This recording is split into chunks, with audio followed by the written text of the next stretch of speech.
Vecina, te falta esposa. Como papá soltero, dije, busco niñera. Ella sonrió. Seré las dos. El aire en Triana era denso y dulce, pegajoso con el calor prometido del mes de julio y el perfume exagerado de jazmines escalando los muros encalados. El sol, aún bajo, ya se reflejaba en el pavimento pulido con una intensidad que prometía derritir el cemento a mediodía. En el número 14 de la calle Betis, Ricardo Mendoza respiraba ese mismo aire, pero no lo sentía. Simplemente lo filtraba, como un elemento más en su entorno que debía ser contabilizado, medido y, si era posible, controlado. Ricardo era un hombre de planos y geometrías, un urbanista que creía fervientemente en la supremacía de la línea recta sobre el caos orgánico. Llevaba una década aplicando esa filosofía a las ciudades y desde hacía 3 años y medio a su propia vida. Su apartamento, de techos altos y suelos de barro cocido, era un oasis antiséptico en medio del bullicio andaluz. A las 7:15 a.m. en punto, el despertador sonó con la melodía precisa de un metrónomo. A las 7:17, Ricardo estaba en la cocina. A las 7:30, el desayuno, yogur sin grasa, fruta cortada en cubos uniformes y avena medida al gramo. Estaba servido en la barra.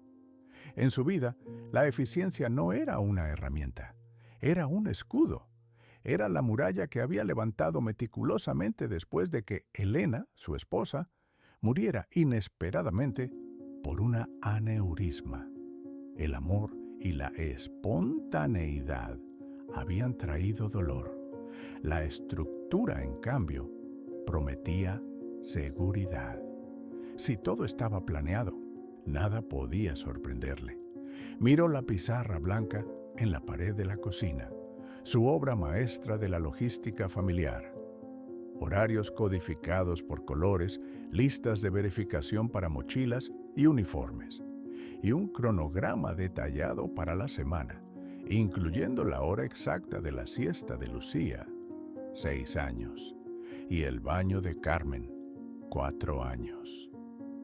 Las niñas eran la única variable indomable en su ecuación perfecta. Lucía era soñadora, con el pelo castaño y rizado de su madre y una inclinación por dibujar edificios abstractos en los márgenes de los documentos de trabajo de Ricardo. Carmen era pura voluntad, un torbellino de 2 coletas rebeldes y una propensión a derramar líquidos en momentos de máxima urgencia. Lucía, por favor, termina el yogur. El autobús pasa en 18 minutos, instó Ricardo, ajustándose el nudo de la corbata de seda. Su traje de lino gris era inmaculado, incluso antes de las 8 de la mañana. Lucía suspiró, el sonido de una tragedia épica. Pero papá, ¿por qué siempre tenemos que comer lo mismo? El olor del churro de la calle se mete por la ventana. Porque esta combinación nutre la concentración, Lucía. Y por favor, no te distraigas con los olores ajenos. Los olores ajenos, sin embargo, eran la firma olfativa de Triana. El olor a fritura intensa de las primeras tapas, el café fuerte que subía desde el bar de la esquina, el humo dulce y tenue de los primeros cigarrillos de la mañana. Eran recordatorios constantes de que la vida allá afuera era desordenada y apetecible. Ricardo se esforzaba en aislar a sus hijas de esa distracción. Las veía como pequeñas maquetas que él debía ensamblar y proteger hasta que fueran lo suficientemente fuertes para enfrentar el exterior. El pilar de su sistema, la pieza que le permitía ser a la vez el urbanista a cargo de la crucial reestructuración del Paseo de Colón y el padre eficiente, era Elena. No su difunta esposa, sino Elena García, la niñera, una mujer de 50 años, silenciosa, metódica y, crucialmente, que respetaba los límites estrictos de su horario y sus métodos de crianza. Mientras Ricardo revisaba por última vez las agendas, una roja para Lucía, una azul para Carmen, el teléfono vibró en su bolsillo. Era Elena. Su ceño se frunció. Elena jamás llamaba a esta hora. Era una violación del cronograma. Él salió al pequeño balcón para tomar la llamada, buscando un respiro del calor infantil que emanaba de la mesa. «Buenos días, Elena. Espero que no sea urgente. Tengo una reunión con la concejalía en 1 hora». La voz de Elena, normalmente pausada como el tic-tac de un reloj, sonó tensa, casi quebradiza. «Don Ricardo, lamento mucho esto, de verdad, pero mi hermana, la de Huelva, su salud ha empeorado mucho. Me necesita allí inmediatamente. Tengo que irme». Ricardo sintió que el mundo se inclinaba bajo sus pies, pero su voz permaneció mortalmente nivelada. «Irse. ¿A qué se refiere, Elena? ¿Por cuánto tiempo?» «Para siempre, me temo. Mañana a 1 hora tomo el autobús. Mi primo puede recoger mis cosas el lunes. Lo siento de veras por el aviso tan corto». La llamada se cortó. El sonido de un pitido sordo sustituyó a la voz. Ricardo se quedó de pie, sosteniendo el teléfono, mientras la luz de Sevilla le quemaba los ojos. Los 18 minutos que le quedaban antes de la salida del autobús se habían evaporado, sustituidos por un agujero negro de logística irresoluble. La niñera no solo se había ido, había volado el puente de su meticuloso organigrama. Sin Elena, el castillo de naipes se desmoronaba. ¿Quién llevaría a las niñas a la escuela? ¿Quién las recogería a las 4? ¿Quién supervisaría la estricta dieta de Carmen? El pánico era un sabor metálico y horrible en su boca. Intentó racionalizar, buscar una solución de emergencia, pero solo encontró la terrible certeza. Estaba jodidamente solo. Volvió a la cocina. Carmen, aprovechando su ausencia, había transformado el yogur en un experimento pictórico, untando la mesa y parte de su vestido. Lucía, aterrorizada por el reloj, había intentado ponerse los zapatos ella sola, con el resultado de llevar un zapato escolar y una sandalia de playa. El caos había entrado por la puerta. Ricardo abrió la boca para gritar, pero de ella solo salió un ruido bajo y desesperado. El traje impoluto, el nudo de la corbata, la fachada de control, todo se estaba resquebrajando. Ricardo Mendoza, el urbanista que podía trazar el futuro de una metrópoli en una servilleta, no podía manejar 2 pares de calcetines y un plato de avena. Se obligó a recuperar la compostura, aferrándose al último vestigio de su sistema. Dejó caer el cuerpo en una silla y respiró hondo, mirando la pizarra. Debía reorganizar. Debía encontrar una solución inmediata, una sustituta tan invisible y eficiente como Elena. Triana era un barrio de comunicación intensa, un hervidero de chismes y ayuda, pero la idea de pedir auxilio a sus vecinos le revolvía el estómago. Desde que enviudó, la gente de Triana había intentado ayudarle con un aluvión de cazuelas de puchero, consejos no solicitados sobre crianza y, peor aún, propuestas de matrimonio de señoras bien intencionadas que veían en él a un proyecto de rescate. Ricardo había reaccionado con una retirada estratégica. Había instalado una puerta de seguridad más gruesa, respondido a los «Buenos días, Ricardo», con un asentimiento curtido y asegurándose de que su vida fuera un modelo de autosuficiencia impenetrable. La intimidad era el enemigo de la eficiencia. En estos momentos, mientras el pánico logístico se convertía en una náusea física, necesitaba esa eficiencia más que nunca. Necesitaba un anuncio, necesitaba un milagro.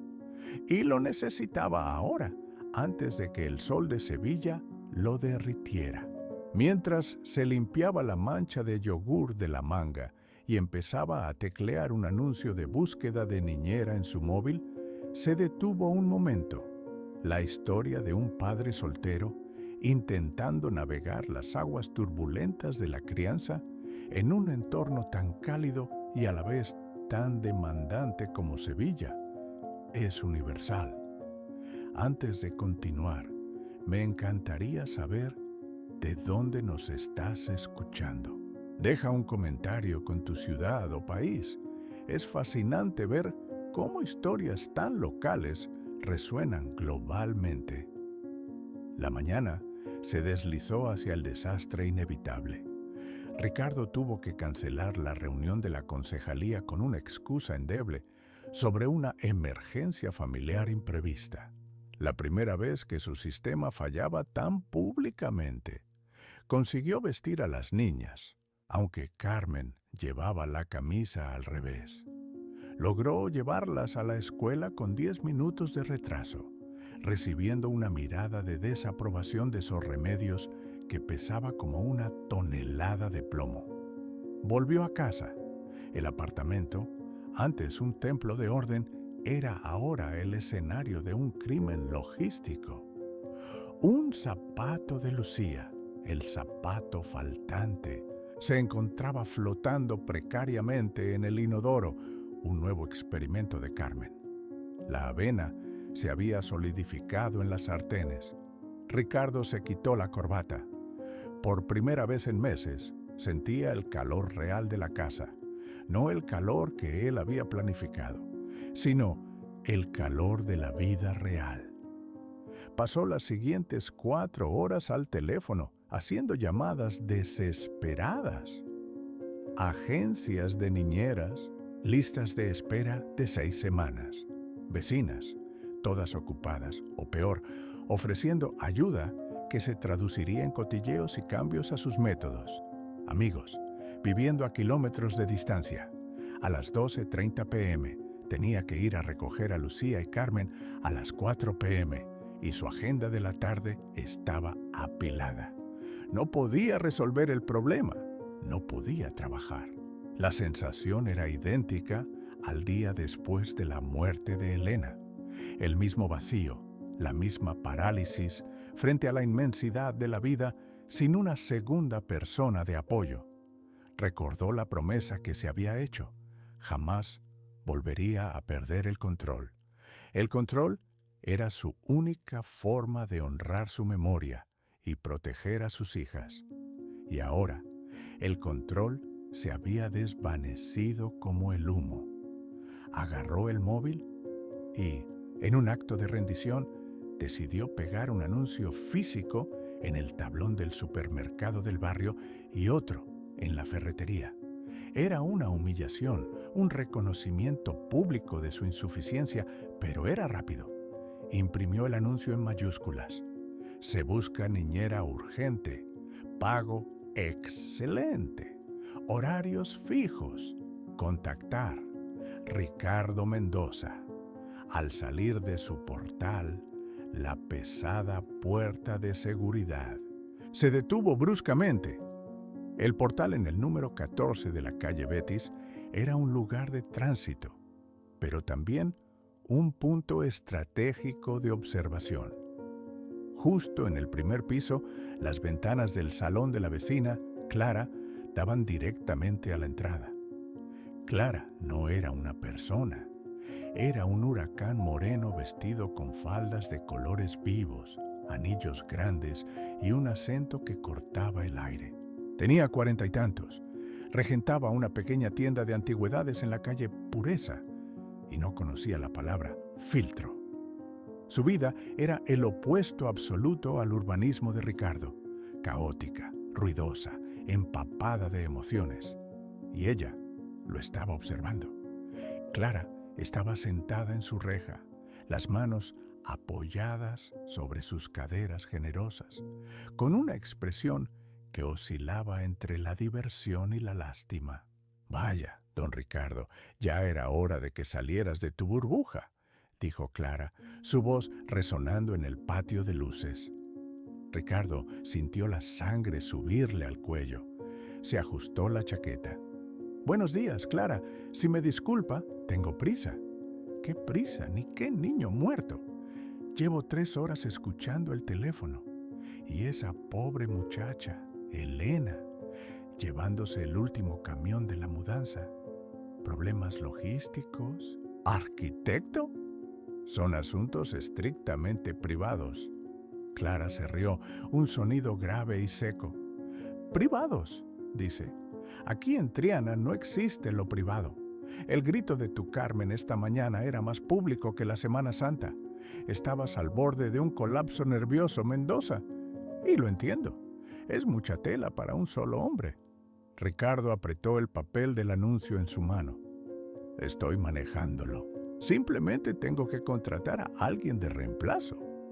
Clara bajó de la reja y se acercó al portal, acortando la distancia de forma inquietante. Ella olía a incienso viejo, especias exóticas y, curiosamente, a limpieza reciente. No era el perfume de esterilidad que él buscaba, sino algo más profundo, terrenal.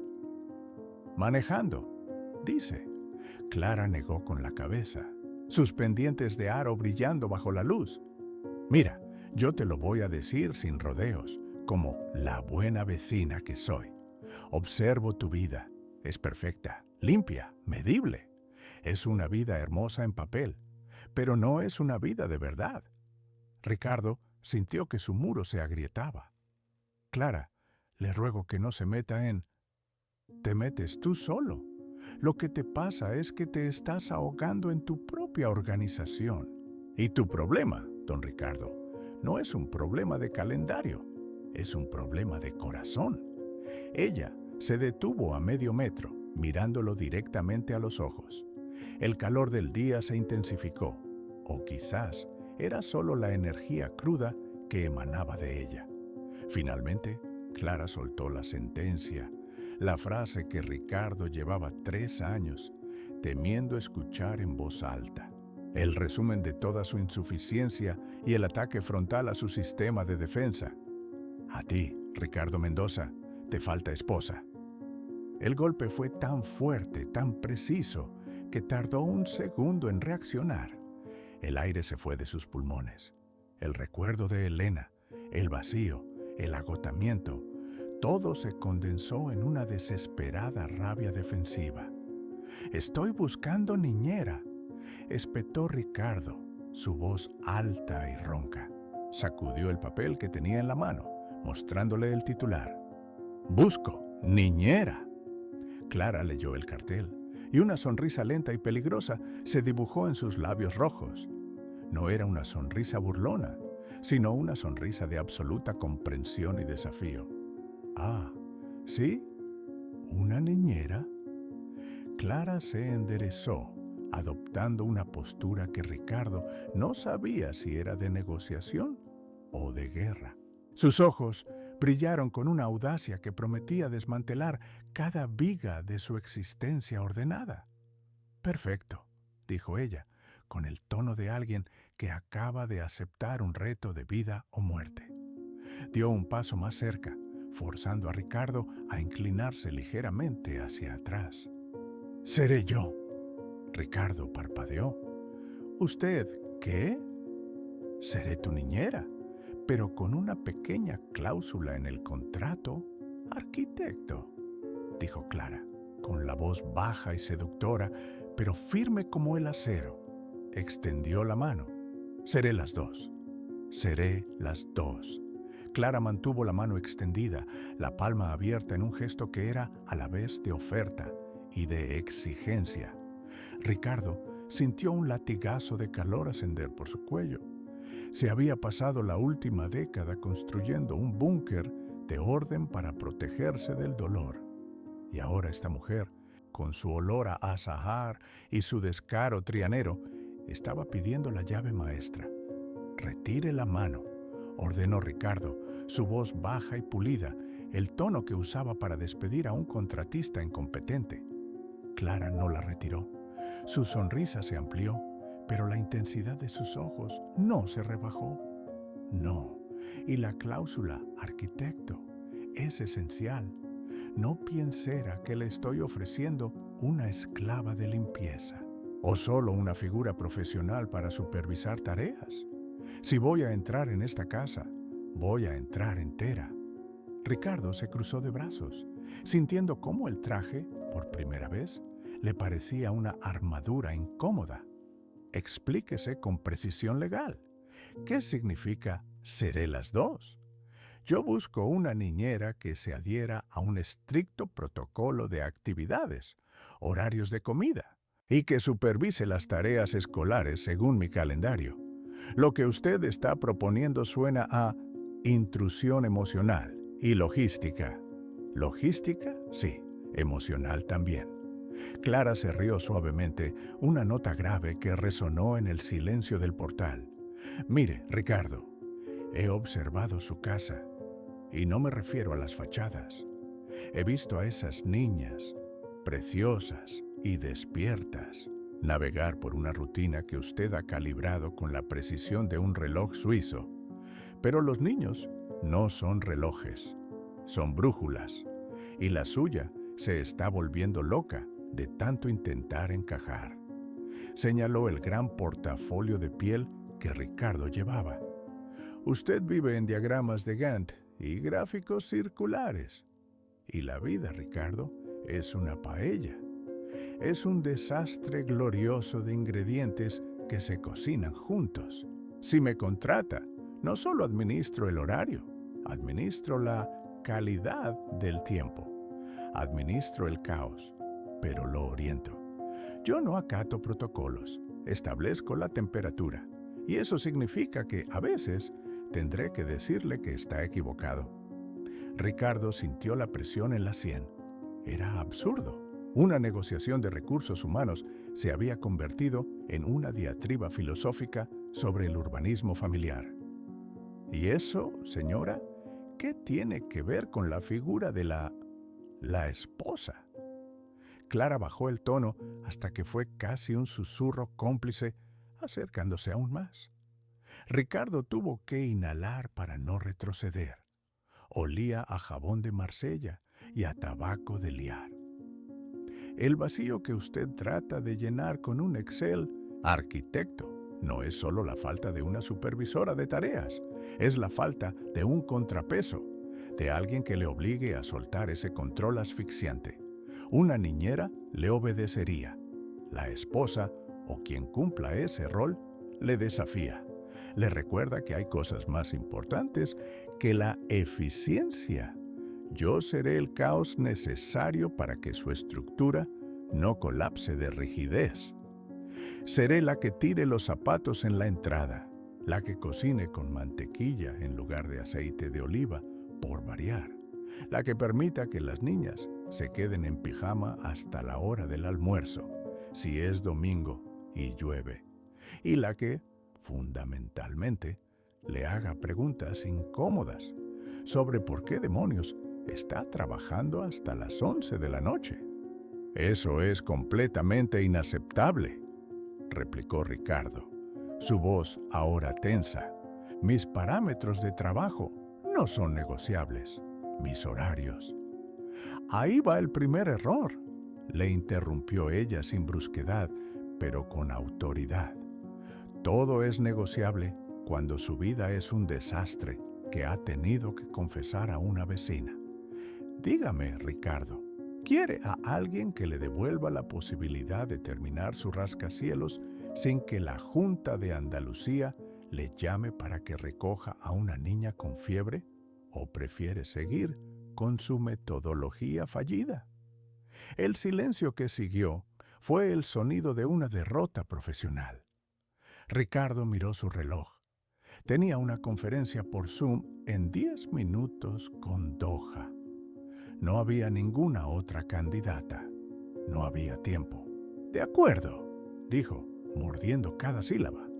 Extendió su propia mano, no para un apretón, sino para recuperar el control de la conversación.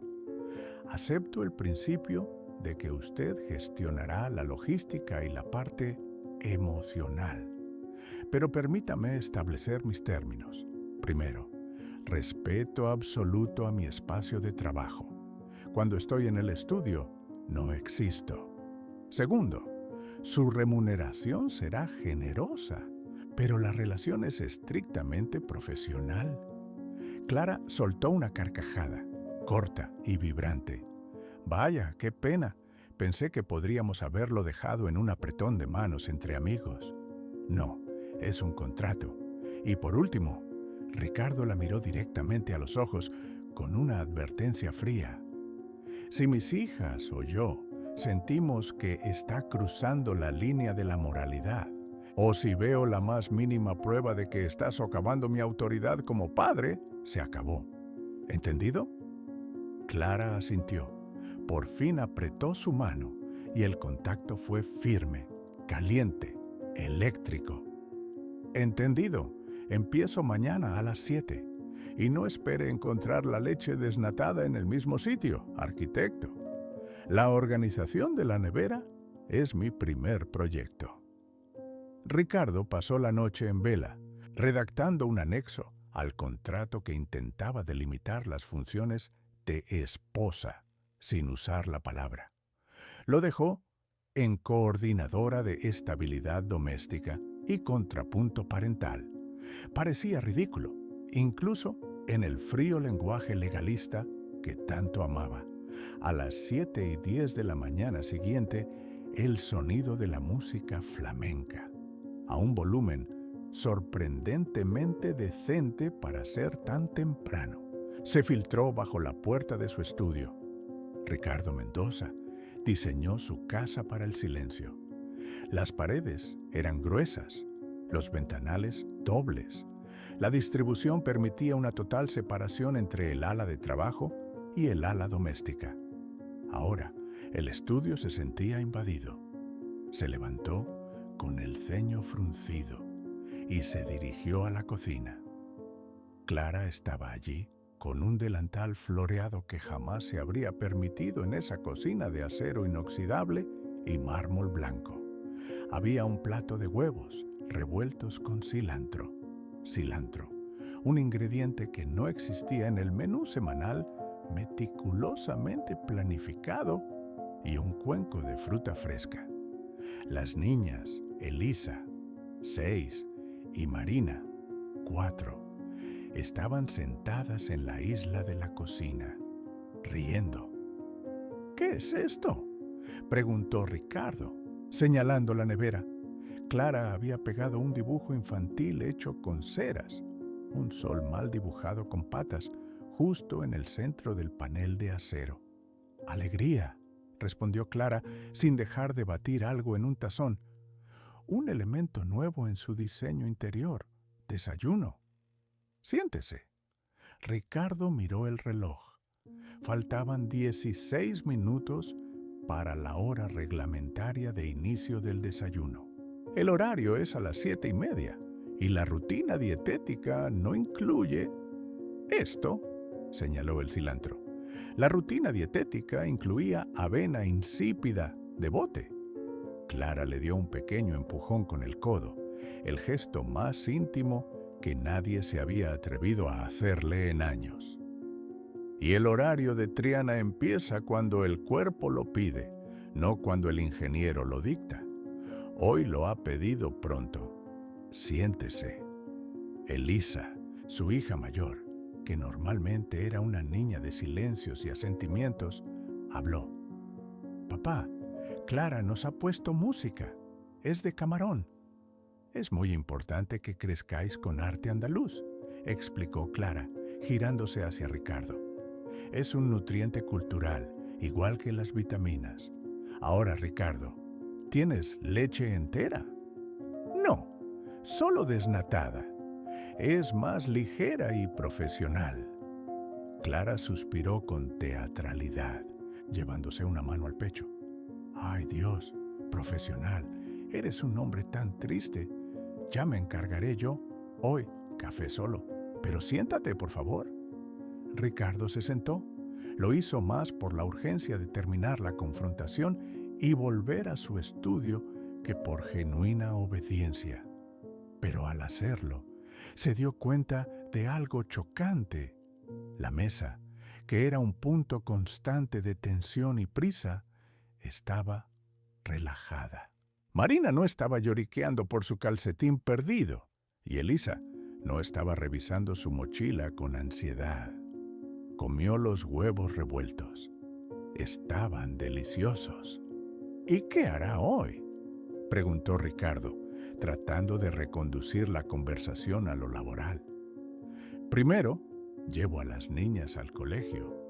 Después, voy a reestructurar la zona de la colada. Es un foco de estrés energético.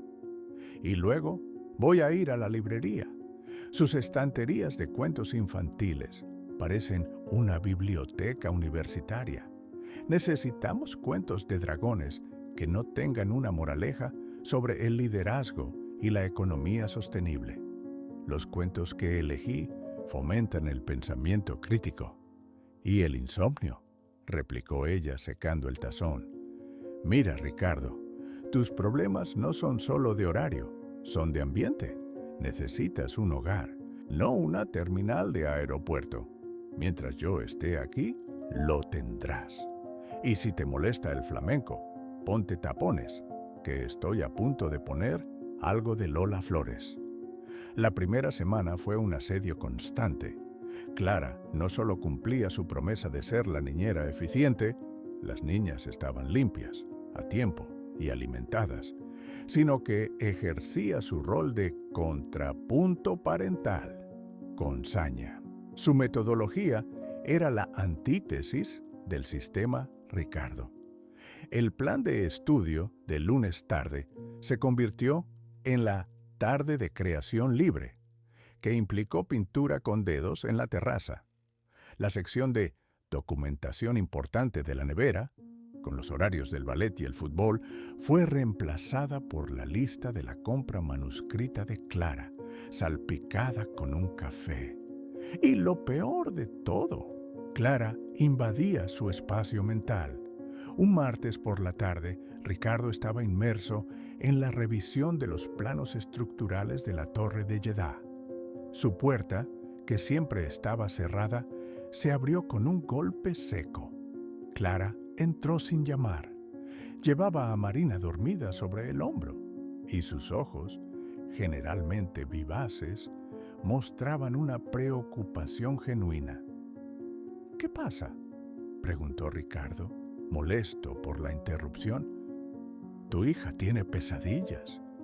Y no me digas que la acueste con un vaso de leche. El protocolo indica. El protocolo es basura. Estaba hablando en sueños. Llamaba a su madre. Ricardo sintió que un hielo se instalaba en su pecho. Cerró el portátil con un golpe. Eso es normal. Son cosas de niños.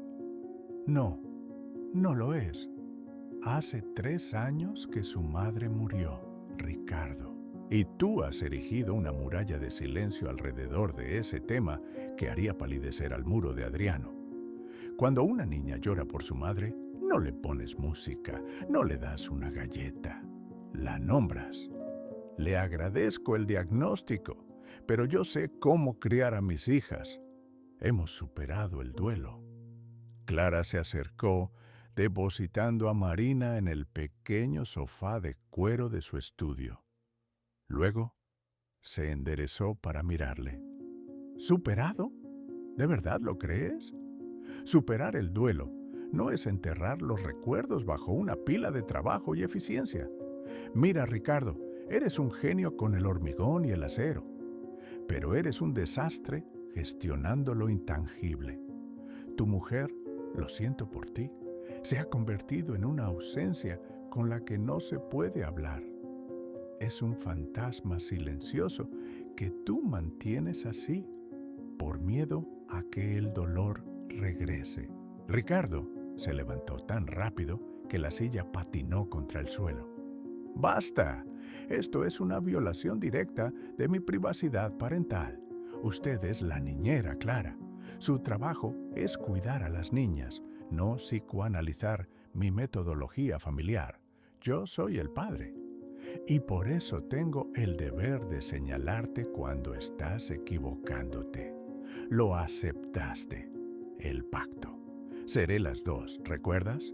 Y la función de la esposa, en tu caso, es impedirte que cometas el error de priorizar la estructura sobre el alma.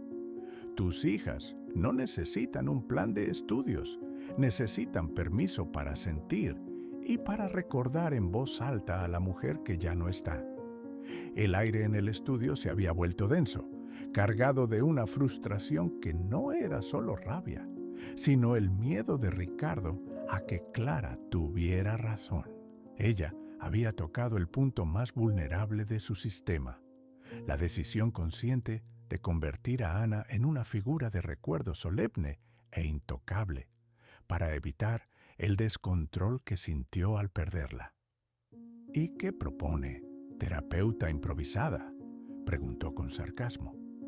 Propongo que mañana, por la tarde, en lugar de la hora de matemáticas avanzadas, hablemos de Ana.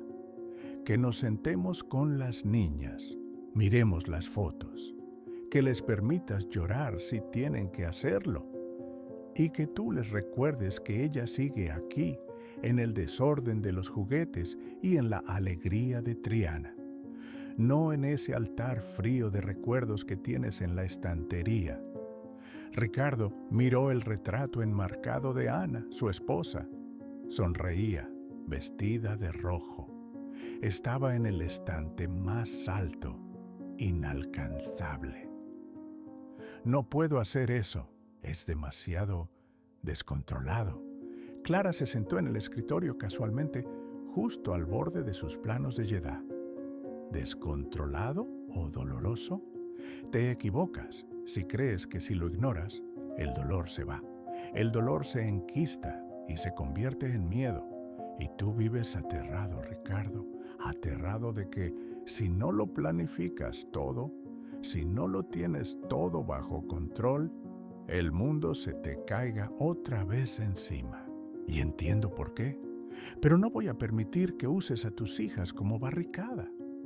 Se hizo un silencio largo y profundo. La música flamenca, que había cesado, regresó suavemente, proveniente de la planta baja. Si mi gestión le parece tan errónea, ¿por qué aceptó este trabajo?, preguntó Ricardo, la voz apenas un hilo. Clara se encogió de hombros, mirándole con una franqueza devastadora. Porque usted es un desastre atractivo, Ricardo, y sus niñas me necesitan.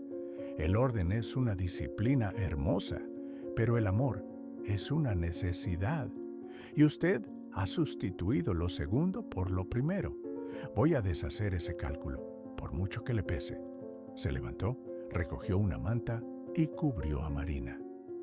Mañana, a las 5, sesión de recuerdos de Ana. Yo traeré los bizcochos de su pastelería favorita de la calle Pureza. Y usted, por favor, baje el retrato y enséñeselo de cerca a sus hijas. No tiene que hablar de ello en términos de pérdida. Hable de ella en términos de vida. Clara salió del estudio con la misma rapidez con la que había entrado, dejando tras de sí un rastro de olor a canela, música y una devastadora sensación de desnudez emocional. Ricardo se quedó mirando el punto donde ella había estado, la mano temblando ligeramente. Su sistema perfecto, su fortaleza, su lógica inexpugnable, se había visto sacudida hasta los cimientos. Peor aún, una parte muy pequeña y muy asustada de él sabía que ella tenía razón. Miró el rostro sonriente de Ana en el estante alto, inalcanzable, y por primera vez en años consideró bajarla. El desmantelamiento de su existencia ordenada había comenzado, y no venía con planos ni con un cronograma. Venía con un delantal floreado y la absoluta certeza de que la vida, a diferencia de un rascacielos, se construye desde el corazón, no desde los cimientos. El desafío no era si Clara le haría un buen café, sino si conseguiría reconstruir el hogar que él había convertido en una oficina, y si, al hacerlo, él se atrevería a vivir en él. La mañana del jueves se instaló sobre Triana como una manta de plomo, pesada y silenciosa, preámbulo de la tormenta. Era el día de la presentación de Ricardo ante la Junta. Su proyecto, la revitalización geometrizada de Triana, prometía eficiencia y un orden cartesiano que, irónicamente, su propia vida ya no podía sostener. En el salón, que había vuelto a ser su sala de guerra, Ricardo dio los últimos retoques a su maqueta. Cada línea, cada ángulo, era una barricada contra el caos que lo rodeaba. Llevaba 3 noches durmiendo 2 horas, alimentado por café amargo y el terror de fallar. Clara, vestida con un caftán estampado que Ricardo seguía considerando un peligro óptico, jugaba con las niñas. Había introducido un nuevo ritual matutino, una canción absurda sobre un delfín con acento andaluz. El ruido era insoportable, pero el sonido de la risa de sus hijas era un bálsamo que él temía admitir necesitar.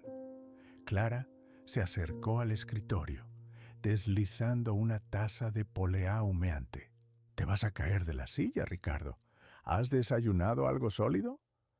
«Desayuno después de la presentación. Necesito revisar la sección de flujos peatonales.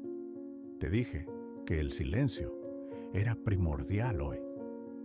Y yo te dije que el silencio no existe en Sevilla antes de las 3 de la tarde. Mira». Clara señaló la maqueta. «Sigo pensando que falta corazón. Has quitado el patio central que propuse, el punto de encuentro. Es ineficiente, Clara. Genera tráfico innecesario y rompe la cuadrícula. Es un proyecto de arquitectura, no un tablao. Es Triana, Ricardo. Es un tablao, un bar, una misa y una bronca entre vecinos. Si le quitas el corazón, queda una postal fría. Queda algo que tú construirías para ti». Ricardo sintió el golpe. «Mi trabajo es proveer estructura. Si no fuera por la estructura, esta ciudad colapsaría. Y si no fuera por mi estructura, te recuerdo, mis hijas no tendrían casa». Se arrepintió al instante de la crueldad, de la réplica que cruzó la línea profesional. Clara se quedó inmóvil, sus ojos oscuros por la decepción. «No se trata de la casa, Ricardo. Se trata del hogar. Y el hogar es donde te permites no estar perfecto. Parece que eso es lo único que no te permites». Antes de que Ricardo pudiera disculparse, un grito agudo lo paralizó. Sofía, la pequeña, se había tropezado con un cable del ordenador que él había olvidado asegurar, cayendo de bruces contra la pata de la mesa. No era una herida grave, pero la sangre brotó de su labio y el shock la hizo llorar histéricamente.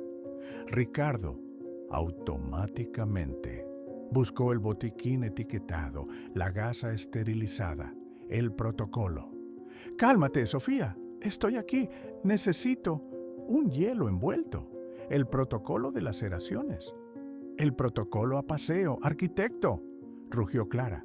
Clara la levantó en un abrazo, sosteniéndola firmemente contra su pecho mientras tarareaba la canción del delfín.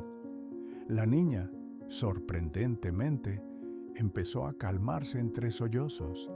La calidez, la proximidad y la voz no planificadas de Clara hicieron más que todo el manual de primeros auxilios de Ricardo. Justo entonces, el teléfono vibró con una alarma estridente. Faltaban 10 minutos para la presentación. Tengo que irme, ya es la hora. Tú te encargas de la cura y la logística post-accidente. Llama al pediatra si... ¿Te vas?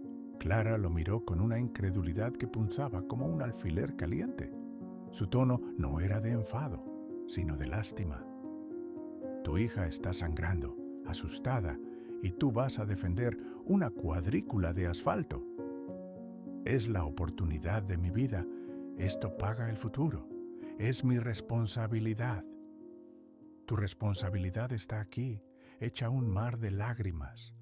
¿De qué sirve diseñar el futuro si no estás presente en el presente? Clara lo soltó.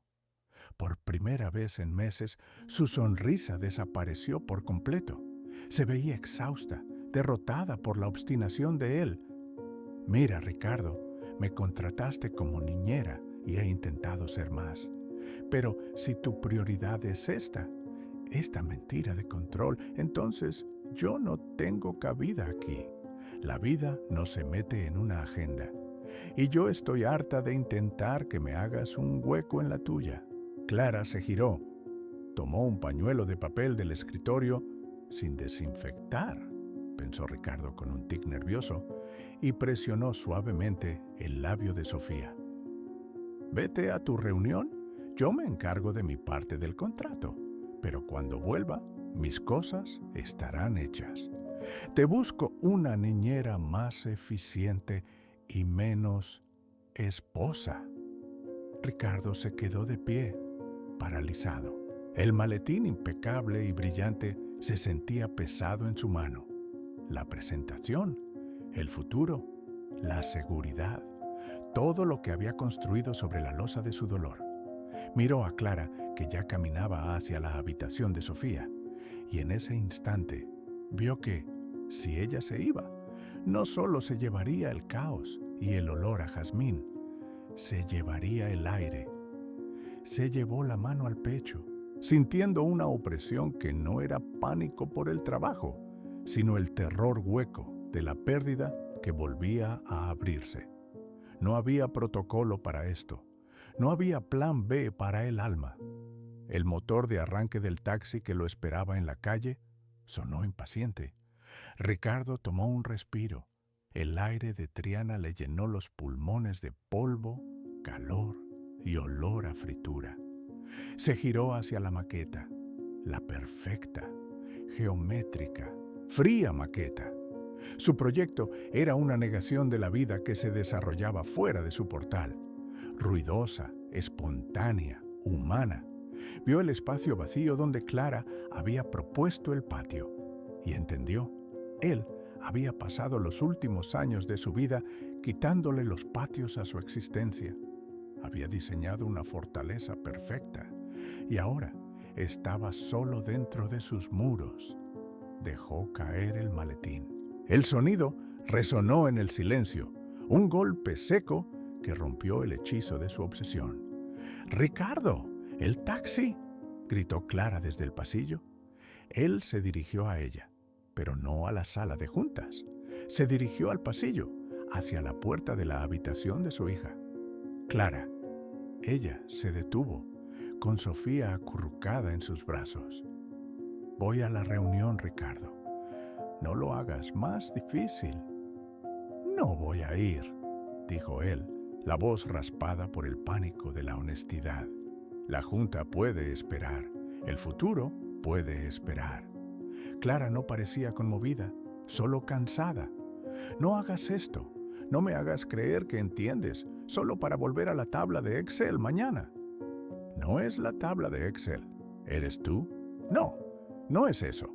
Son ellas. Y soy yo, Clara». Su voz se quebró. Por primera vez desde el funeral de su esposa, Ricardo se permitió no ser fuerte. «Tengo miedo. Si todo está perfectamente organizado, si no hay variables, si sigo el plan, pensé que nunca más me sorprendería la vida. Pensé que podría esquivar el dolor de nuevo, pero solo he esquivado la felicidad». Se acercó a ellas, no para tomar el control, sino para tocar. Acarició la mejilla de Sofía, manchada de lágrimas y un poco de sangre.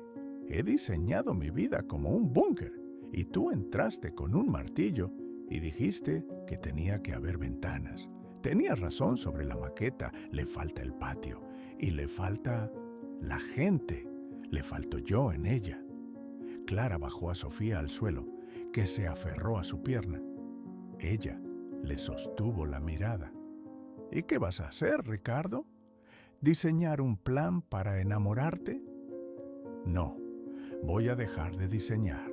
Voy a aceptar el caos, el calor, los delfines cantando, el miedo a que vuelvas a marcharte.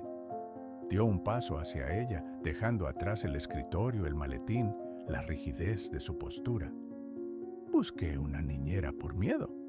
Respondí que necesitaba una niñera porque no me atrevía a decirte que tenías razón, que me falta el caos necesario, que me falta tú. La confesión no fue grandilocuente, sino humilde, casi un susurro. Clara, te necesito, no como niñera, no como esposa sustituta. Te necesito como el desorden necesario que me recuerde que estoy vivo. Por favor, no te vayas. Clara respiró profundamente, el conflicto bailando en sus ojos. Ella no quería un hombre perfecto, quería un hombre real.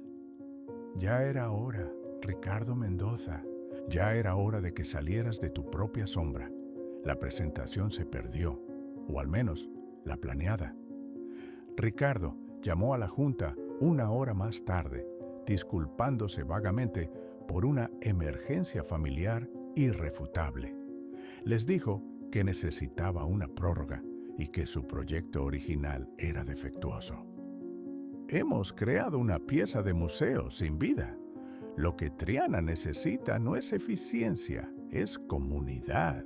Les enviaré una enmienda que incluye la creación de un gran patio central, dijo, usando exactamente el lenguaje que Clara le había enseñado. Sorprendentemente, la Junta, que ya había visto otros proyectos rígidos, se sintió intrigada por el cambio de tono. En los meses siguientes, el universo de Ricardo se expandió, no en planos o mediciones, sino en sonido y color. El armario de Sofía ahora contenía varios vestidos que no eran de color beige o gris. En el estante de la cocina, las etiquetas organizacionales convivían con latas de pimentón, de la Vera y botes de especias que Clara usaba por inspiración, no por receta. Ricardo aprendió a tolerar y a veces incluso a buscar el ruido de la vida. Clara nunca se mudó oficialmente, pero sus enseres empezaron a mezclarse con los de Ricardo, un mestizaje de estilos que era el reflejo de sus corazones. Un sábado por la tarde, Ricardo se encontró en el portal de su edificio, no con el ceño fruncido planificando la semana, sino sentado en el escalón de mármol. Clara y las niñas habían ido a comprar telas para un disfraz de carnaval. La ciudad se movía a su alrededor con su ritmo incesante. Observó los postigos de hierro forjado, las macetas reventonas de geranios que desbordaban la fachada, el suelo irregular de la calle. Recordó la última conversación con su esposa, el día antes del accidente. Ella le había dicho: «Relájate, Ricardo. No todo necesita una solución. A veces, solo necesita ser bonito». Se levantó y en lugar de subir a revisar un plano, se dirigió a la calle. Caminó unos metros hasta un pequeño azulejo antiguo incrustado en la pared de un edificio, torcido y agrietado por el tiempo, pero vibrante. La vida era eso, una imperfección vibrante. Había pasado años obsesionado con construir una estructura irrompible para protegerse del vacío, solo para descubrir que la única forma de llenarlo no era con hormigón, sino con calidez humana. Había temido a Clara porque era el desorden que prometía la vida, y la vida siempre había sido sinónimo de dolor. Pero al mirar las luces cálidas que se encendían en las ventanas de su primer piso, la casa que ahora contenía risas a destiempo, música alta y el olor a puchero que no estaba en el menú, Ricardo sonrió. El hogar no era el plano que él había diseñado, con paredes perfectamente plumbadas y sistemas de ventilación eficientes. El hogar era el portal, era ese espacio entre la calle y la vida, donde el arquitecto, el viudo y el padre soltero se habían rendido al calor ineludible. El hogar era la imperfección compartida. Y por fin, el arquitecto obsesivo dejó de buscar la perfección en la geometría para encontrarla en el abrazo caótico de la vida, justo en el centro desordenado de Triana.